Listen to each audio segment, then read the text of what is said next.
진짜 지난번의 이야기가 음. 흥미진진하게 흘러갔던 게 뭔가 역사 속에서 어려운 이야기가 아니라 인물들이 등장하니까 네네. 이게 쉽게 끌고 가잖아요. 음. 그중에서도 저는 록펠러 그리고 그 석유가 등장을 해서 산업이 전기차가 시작될 수 있었는데 그 역사가 뒤바뀐 거. 그렇죠. 이런 이야기가 정말 흥미진진합니다. 자, 그러면 이제 전기가 등장을 하고요. 직류, 뭐 교류 이게 이제 시작이 돼서 또 전기차로 와야 되잖아요. 네. 그 직류의 경쟁자가 교류예요. 직류를 주장했던 사람이 에디슨이고 아. 교류를 주장했던 사람이 니콜라 테슬라예요. 아.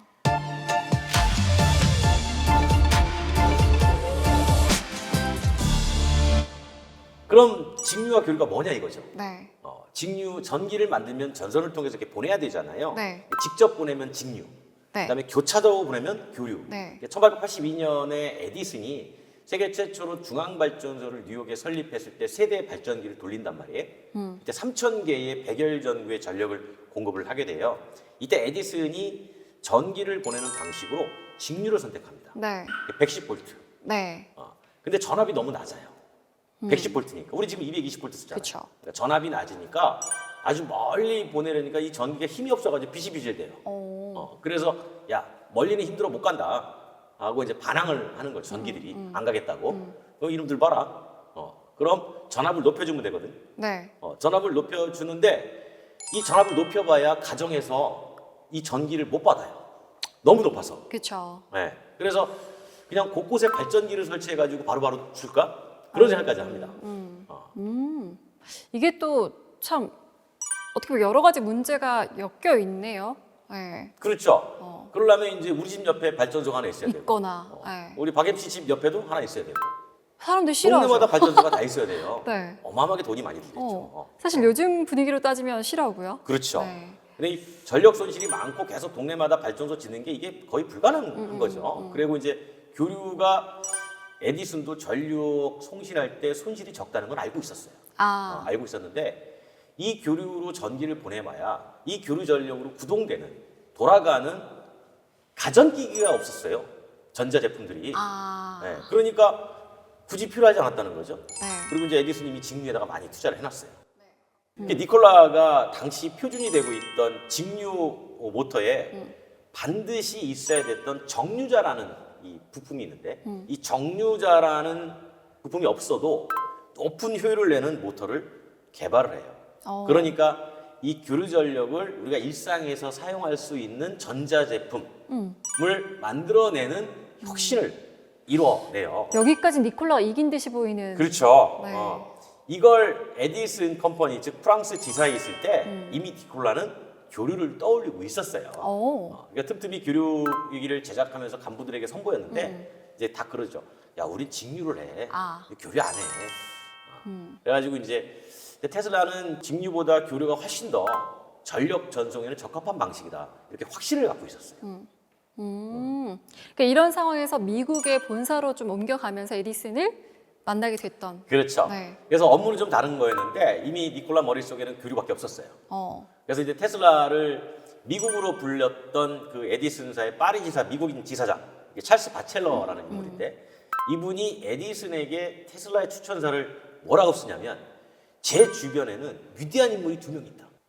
그중에 한 명이 당신 에디슨이고 또 한 명이 바로 이 니콜라 테슬라 이 청년이다. 엄청난 인정이네요. 그렇죠. 니콜라가 에디슨 컴퍼니에서 일을 하게 됐던 게 바로 그것 때문이었어요. 이미 마음속은 교류인데 에디슨하고 니콜라 테슬라는 회사에서 별 교류는 없었어요. 그렇죠. 그래서 단돈 4센트하고 아이디어만 가지고 미국에 온 거예요. 니콜라 테슬라는.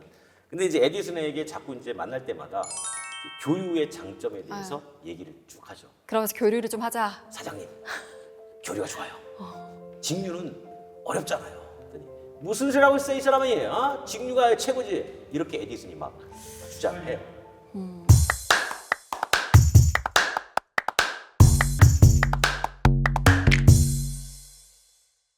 사실 사장과 직원 싸우면 안 되죠. 그렇죠. 네.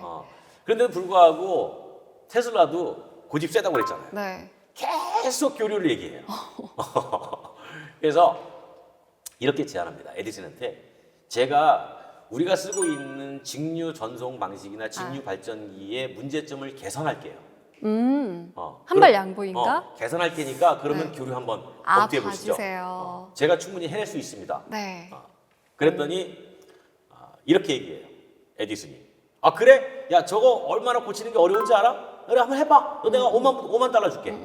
인센티브로. 5만 달러면 어마어마한 돈이죠. 그쵸. 그 네. 당시에. 네. 그 당시에 130억 원 정도 같지 지금. 와. 아. 그걸 인센티브 준다고 한 거야. 네. 그러니까 어떻게 해요? 성공을 시켜야 되지. 니콜라 테슬라는 성공을 시킵니다. 와, 능력도 있다. 그래가지고 직류 발전기의 단점을 고쳤고 네. 그게 성능을 크게 향상시키는데 네. 도움이 됐어요. 이제 퇴사각 아니에요? 퇴사? 아, 돈 받아야지. 그러니까. 네. 네. 근데 이제 안 줬어요 여기서. 와. 안 줬는데 이게 그 유명한 보너스 떼먹기. 와. 이게 무슨 얘기냐면 프로젝트의 대가로 5만 불을 약속했던 에디슨이 나중에 이런 말을 해요. 야, 넌 미국식 농담을 모르니? 뭐 에디슨 알면 알수록 별론데. 야, 그거 미국식 농담이야. 이렇게 얘기를 해요. 네. 그러면 이제 니콜라는 어떻게 하겠어요? 퇴사를 하고 새롭게 회사를 차려야죠. 그렇지, 퇴사하기지. 오, 진짜요? 짜증나죠. 그래서 1888년에 니콜라 테슬라가 미국 전기공학계에서 교류 모터를 선보이게 돼요. 여기에 관심을 보인 기업이 바로 백만장자 웨스팅하우스예요. 아. 네. 그러니까 이제 에디슨은 제너럴 일렉트릭, G. 네, 네. 그리고 이제 니콜라 테슬라 쪽은 이제 웨스팅하우스가 아. 달라붙어요. 네. 그러니까 웨스팅하우스는 교류가 홀라. 그렇게 이제 시작이 되고 앞서 그 포드 이야기 때도 잠깐 등장했었잖아요. 웨스팅하우스가. 웨스팅은 원래 발전 사업할 때니까 자기들이 전기를 1마력 팔 때마다 내가 너에게 2.5달러의 특허료를 또는 발명료를 지불할게. 테슬라에게? 그렇죠. 와. 어마어마하죠. 네. 로열티니까. 네. 그래서 테슬라가 특허권을 내줍니다. 와. 여기는 참 양심이 있고 좋은 회사네요. 이제 이때부터 그럼 직류를 대표하는 에디슨과 교류를 대표하는 웨스팅하우스가 싸움? 아니면 누가 이겨요? 전쟁이죠. 네. 왜냐하면 이 무렵에 미국의 전력 사업을 석권하고 있던 곳은 에디슨이었어요. 그러니까 직류로 네. 전력을 전송하고 있었고 이게 소비 지역과 가까운 곳에 발전소를 설치해야 된다고 했잖아요. 직류니까 멀리 네, 못 가니까. 게다가 당시 프랑스의 구리 판매를 하는 기업들이 전선에 구리 들어가잖아요. 네. 기업들이 연합해가지고 구리 가격을 3번 정도 인상시킵니다. 오. 그러니까 굵은 구리선을 통해 가지고 전류를 보내는 이 직류 방식은 경제적 측면에서 상당히 치명적인 타격을 입게 돼요. 그쵸. 네.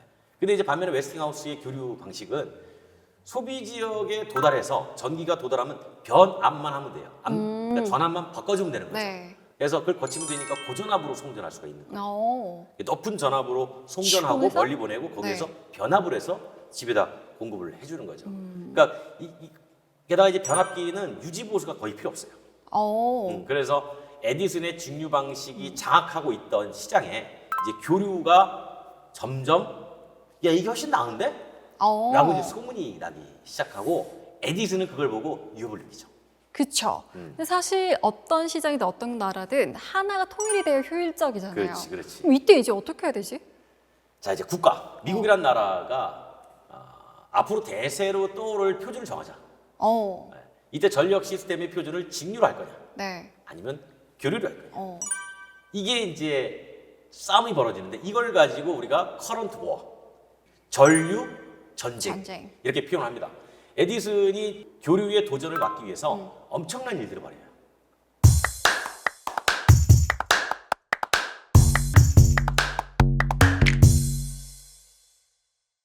나쁜 짓 하나요? 뭐 뭐지? 어떻게 보면 비윤리적인 일이죠. 왜냐하면 그 교류가 고전압 송신을 한다고 그랬잖아요. 네네. 그러다 보니까 그 고전압을 가지고 동물에다가 전기를 통과시키고 그러면 엄청난 고통이 따르거든요. 네. 그래서 교수형을 대신할 사형 집행 방법도 뭐 교류를 가지고 하고 뉴욕주 법원에다가 막 로비도 하고 그러니까 비윤리적인 행위들을 많이 벌여요. 사업가였네요. 교류가 안 좋다. 네. 직접 전기 의자를 설계합니다. 에디슨. 오. 그래가지고 사형수를 죽이는데 교류를 막 써요. 근데 잘 안 죽어요. 고통만스럽고 이런 것들을 하면서 교류가 안 좋다. 이렇게 소문을 내죠. 그리고 이미지를 만드네요. 그렇죠. 그리고 이제 그 조련사를 죽게 만든 코끼리가 한 마리 있었어요. 네. 이게 1,500명의 관객이 보는 앞에서 6,600볼트 네. 고전압이죠. 네. 6600V의 전압을 흘려서 감전사시킵니다. 코끼리를. 그렇죠. 그러면서 웨스팅하우스는 됐다. 이 얘기는 뭐냐면 교류는 됐다. 끝났다. 이러면서 신조어를 만들어내죠. 사실 교류 전류나 직류 전류나 위험한 수준의 전류가 흐를 때는 감전에 대한 위험도 비슷해요. 네. 그런데 이게 이제 감전 나도 될 그렇죠. 수 있겠다. 교류, 감전, 위험하다. 이렇게 네. 인식을 만들었던 거죠. 그러면은 이게 이미지 마케팅이랄까요? 이런 거에서도 결국에 기울어서 에디슨이 이기는 결과가 나올 수 이 있을 전류 것 같아요. 전쟁은 지금까지 얘기를 들어보면 네. 에디슨이 이겼구나. 그렇죠. 그렇게 지금 기울어 가고 있잖아요. 네. 그런데 이런 여론몰이에도 불구하고 1893년 시카고 만국박람회에서 웨스팅하우스가 전기 사업권을 낙찰받으면서 전세가 역전이 되죠. 이 에디슨사를 합병했던 그 제너럴 일렉트릭사가 제시한 가격보다 웨스팅하우스가 제시한 가격이 반밖에 안 돼요. 왜냐하면 생각보다 돈이 많이 들어가지 않는 송전 방식이었단 말이죠. 구리에선도 많이 안 쓰니까. 네. 그러니까 제가 구리 전선값 많이 들어간다고 그쵸, 했잖아요. 올랐잖아요. 근데 웨스팅하우스가 제시했던 니콜라 테슬라의 교류 전기는 이 만국박람회장에서 많은 사람들이 보는 가운데 전구를 화려하게 딱 밝혀줍니다. 네. 이 사건이 미국 국민들에게 상당히 오래 각인된, 대중적으로 각인된 사안이었고, 이걸 기반으로 해서 경제적이고 생각보다 위험하지 않고 그다음에 멀리까지 전기를 보낼 수 있는 교류 전송 방식이 이제 채택이 되고, 이때 이 모든 전기 장비의 80%가 이 교류를 사용하게 되죠. 우리 가정에 지금 쓰고 있는 건 다 교류예요. 결국에는 정말 니콜라 테슬라의 교류가 이겼네요. 그렇죠. 끝. The end. 그 이제 테슬라는 오스트리아 제국에 살던 어린 시절에 나이아가라 폭포를 보면 네. 저 폭포에 의해서 거대하게 돌아가는 발전기를 만들 수 없을까? 와. 폭포를 보면. 그렇죠. 물이 떨어지니까 그런 모습을 상상했었던 적이 있었다고 해요. 네. 그러니까 삼촌한테 그래요. 제가 미국으로 건너가면 그 나이아가라 폭포의 힘을 이용해서 꼭 내가 발전기를 만들고 싶다. 전기를 위해 태어났네요. 했었다고 해요. 그래서 이제 1893년에 어떤 일이 벌어지냐면 그 국제 나이아가라 폭포 위원회가 있어요. 그 위원회가 이제 웨스팅하우스에다가 수력 발전소를 나이아가라에 짓겠다. 해서 사업권을 줍니다.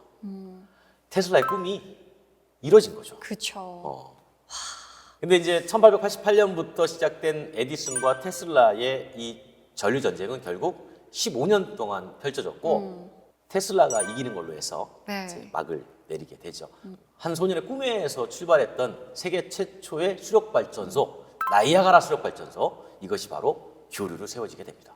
그러니까 테슬라의 다상 교류가 국제 표준이 됐던 거고요. 이후에 니콜라 테슬라는 1937년에 81살의 나이로 생을 마감을 하고요. 그리고 이제 비슷한 시기에 에디슨도 1931년에 84세의 나이로 사망을 하게 되죠. 두 유명한 이 거장이 사실 비슷한 시기에 태어나서 비슷한 시기에 경쟁을 겪고 이제 비슷한 나이대에 이제 생을 마감합니다. 하지만 위대한 발명품들을 우리 지금 후대인 우리가 잘 쓰고 있는 거죠.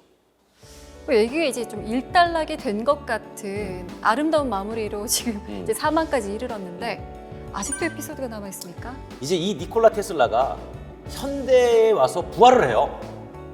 네. 어. 알죠. 어떻게 부활이 됐는지를 다음 편에 알려드리겠습니다.